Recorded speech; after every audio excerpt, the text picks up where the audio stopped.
Jordan wants to know, do you think a capitalist system is sustainable as more jobs disappear due to technology? Which is a valid point. I mean, we're slowly moving towards an economy that's going to have significantly less jobs.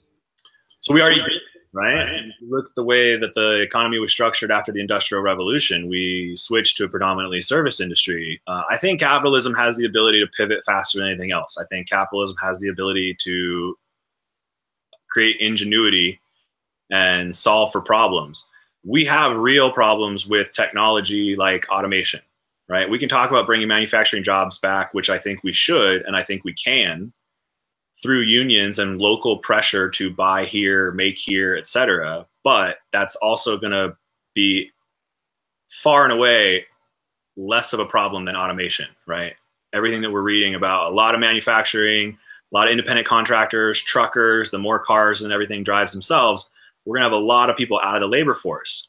Now, that's one of the big things that I'm worried about from the context of retirees. So you look at our economy right now, you look at our labor makeup, we have 10,000 people a day in this country turning 65 years old.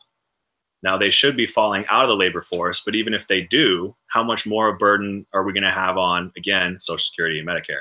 Back real quick to capitalism. I love the Henry Rollins metaphor, but I thought of one while we were talking. I think capitalism is like my friend that drinks with us, but has a habit of getting too drunk and 86 from the bar. And we just need to like keep it every single time, by the way. It's not a one-time thing for your friend. Every single time your friend does that. And then you're like, come on, he's still a good guy. And I'm the guy that's like, no, we got to ditch this dude. But deep down, I'm like, but he does occasionally buys a round. I don't know. Yeah. He sobers up and helps Doctors Without Borders or something. Yeah. I still say we got to ditch that dude. He's not a good hang anymore. He's just not a good hang. So the second part of Jordan's question is, do you support a basic income for all Americans, a UBI? No, not right now. Nothing that I've seen. I mean, look, I'm the one arguing for a single payer system as a path to Medicare for all. We can talk about increasing minimum wage. There are a lot of social safety nets I am more than happy to figure out a way to pay for. And I actually spend most of my time yelling at both sides to stop saying you can't pay for it, right? With healthcare in particular, it's a lie that you can't pay for it. Something like this would be a very big bureaucratic machine. And I always want to approach what I'm doing from a context of what we could actually get done in today's climate.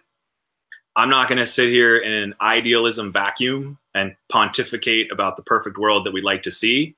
I'm a little bit more stoic about it. I'd like to see some actual stuff we can get towards. I don't think politically you could even begin to move that ball uphill of a basic income. And then the question again becomes where you pay for it. And I'd like to increase taxes to US norms, right? Tax the rich the way we used to pay for a lot of things, but let's get those things paid for before we start deciding on a basic income. I mean, I'd like to see a $4 trillion infrastructure package. Let's put everybody back to work here in the States. You can't outsource those jobs, right? We desperately need our dilapidated infrastructure across the board to be updated. So I want to spend money that way, but that kind of money reinvigorates the economy, whereas a basic income would, but it's harder to pay for. Well, I mean, I think we could certainly afford it. It's just a matter of we have so many other hurdles first. Like if someone asked me, what's more important, Medicare for all, single payer healthcare, or UBI, I'd be like, let's focus on getting single payer now. Let's focus on that first. So I see where you're coming from there. I do think we're going to get to the point where a UBI will be inevitable. Pretty much for the survival of our country as we know it. Now, when we're going to get to that point, it's really tough to say. I mean, we can't really predict how fast technology is going to go, but I do think that day is going to come.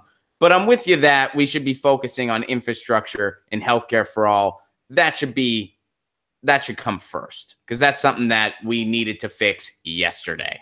Yeah. So let me ask you, who has a successful UBI? Because all the ones that I think of off the top of my head, Saudi Arabia, Alaska, Indian reservations, they're all cash flush from a single commodity, whether it's gambling or oil.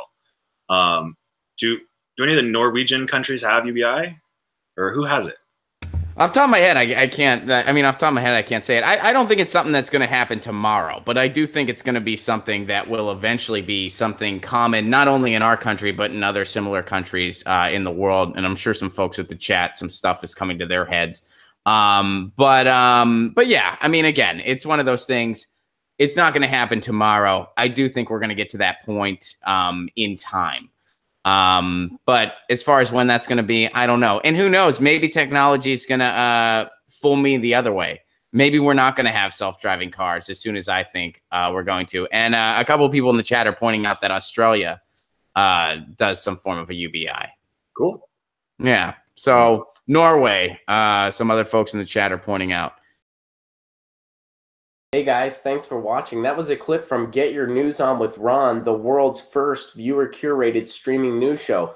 What does that mean? That means I log on to a stream and people tweet me articles over on Twitter at Ron Placone, or they use our Reddit subsection, which is just Get Your News On with Ron over on Reddit.